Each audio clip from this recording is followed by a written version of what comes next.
கிறிஸ்து இயேசுவுக்குள் மிகவும் அன்பான சகோதர சகோதரிகளே, இன்றைய நற்செய்தி உங்களுக்காக. இன்றைய முதல் வாசகமும் நற்செய்தி வாசகமும் உண்மை என்றால் என்ன, அந்த உண்மையை நம்பி வாழ்வதனால் கிடைக்கும் பயன் என்ன என்பதை அழகாக விளக்குகின்றது. இன்றைய நற்செய்தி வாசகம் யோவான் 14ஆம் அதிகாரம் 6 முதல் 14 வரை உள்ள இறை வார்த்தைகளிலே, நானே வழியும் உண்மையும் வாழ்வுமாயிருக்கிறேன், என் வழியாய் அன்றி யாரும் தந்தையிடம் வர முடியாது என்று சொல்லுகிறார். உண்மைதான். காரணம், அவர்தான் வழி. அவர் நடந்த பாதை, ஆண்டவரின் திட்டத்தை செயலாற்றுவதற்கு அவர் நடந்த வேதனைகளின் பாதை, இரத்த சரித்திர பாதை, அவமானத்தின் பாதை, அந்த வழிகள் வழியாக நாம் கடந்து செல்ல வேண்டும். இரண்டாவது, உண்மையின் பால் பசிதாக உள்ளவர்களாக இருக்க வேண்டும். காரணம், என்று சொல்லுகிறார், பிலாத்துவிடம் சொல்றார் பாருங்க, உண்மையை பேசுவதே, உண்மையை எடுத்துரைப்பதே என் பணி என்பார். அந்த வாழ்க்கை நாம் வாழ்ந்தால், மூன்றாவது, அவர்தான் வாழ்வாய் இருக்கிறார். அவர் வாழ்ந்த அந்த வாழ்க்கை பரிசுத்த வாழ்க்கை, ஏழைகளின் பால் இரக்கமுள்ள வாழ்க்கை, ஆத்ம தாகமுள்ள வாழ்க்கை, எளிமையான வாழ்க்கை. இந்த 3 காரியங்களையும் நாம் பின்பற்றி வாழும் பொழுது நமக்கு நிலை வாழ்வில் உறுதி, நிலை வாழ்வு நிச்சயம் என்று இறைவன் சொல்கிறார். அவர் வாழ்ந்த வாழ்க்கை, அவர் இருந்த பரிசுத்தமான உண்மை நிறைந்த வாழ்க்கை, அவர் நடந்த வேதனைகளின் பாதை. மீண்டும் சொல்லுகிறார், நான் பேசுவது என் வார்த்தைகள் அல்ல, எனக்குள் இருந்து என்னை இயக்குகின்ற என் தந்தையின் வார்த்தை தான் நான் பேசுகிறேன், அதை நீங்கள் நம்புங்கள் என்று சொல்லுகிறார். தந்தையாம் கடவுள் நேரடியாக நம் மக்களிடையே பேசினார், கேட்கல. தீர்க்கதரிசிகள் வாயிலாக பேசினார், கேட்கல. இப்பொழுது தமது அன்பின் ஒரே குமாரன் இயேசு வழியாக அவருக்குள் இருந்து பேசுகிறார்.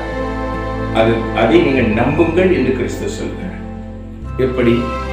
கிறிஸ்துவின் வார்த்தை, தந்தையின் வார்த்தை என்ற நம்பிக்கையோடு அந்த வார்த்தையை வாசித்து தியானித்து அதை வாழ்வாக்கும் பொழுது நாம் கிறிஸ்துவின் மேல் அன்பு கூறுகிறோம். அந்த வார்த்தைகளை, அந்த கட்டளைகளை நாம் கடைபிடிக்கும் பொழுது கிறிஸ்துவின் மேல் அன்பு கூறுகிறோம். அந்த அன்பு நம்மை நிலைநிறுத்தும், எடுத்து பயன்படுத்தும், நிலைவாழ்வுக்கு அழைத்து செல்லும். அதுதான் சொன்னார், என்னில் இருந்து இயக்குகின்ற என் தந்தையை எனக்குள் வாழ்கிறார், நான் அவருக்குள் வாழ்கிறேன், அதே போல நீங்களும் எனக்குள் வாழ்கிறேன். கிறிஸ்துவுக்குள் நாம் வாழ வேண்டும். கிறிஸ்துவை தெரிந்திருக்கிறோம், அறிந்து கொள்ளவில்லை என்று ஏற்கனவே சொன்னேன்.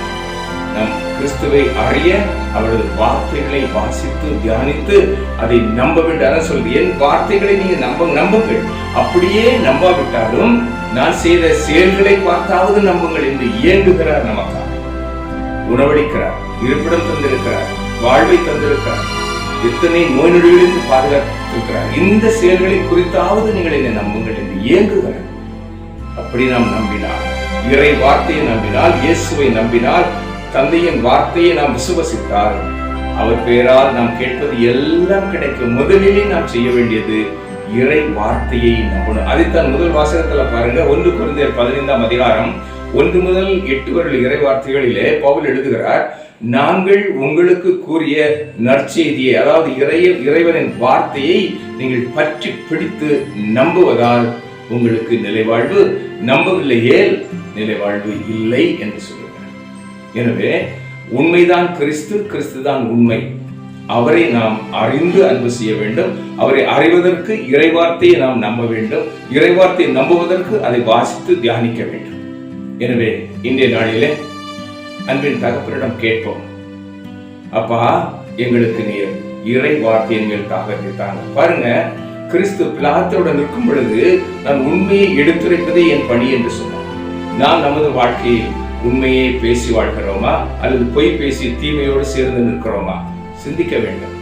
நாம் உண்மை பேசவில்லை என்றால் நாம் அழகின் பிள்ளைகளாக, கிறிஸ்துவுக்கு எதிரிகளாக வாழ்கின்றோம் என்று அர்த்தம். எனவே உண்மையை பேசுவோம், அதாவது இயேசுவை பேசுவோம்.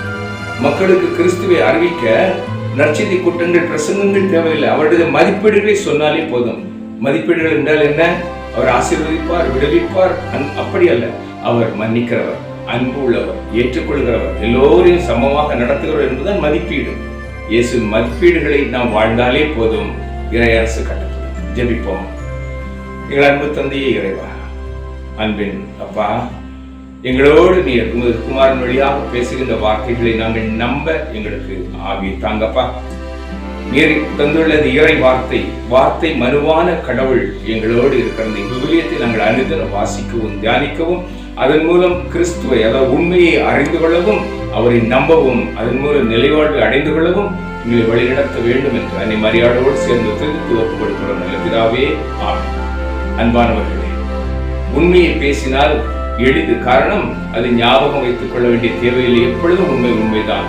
பொய் பேசினால் அது ஞாபகம் வைத்துக் கொண்டே இருக்க வேண்டும். அது நம்மை அல்லல்படுத்தும். இல்லையே மாற்றி மாற்றி பேச வேண்டியது. எனவே உண்மையை பேசுவோம், அதாவது இயேசுவை பேசுவோம். இந்த நாளையும் இனிய நாளாக்குவோம். ஆமென்.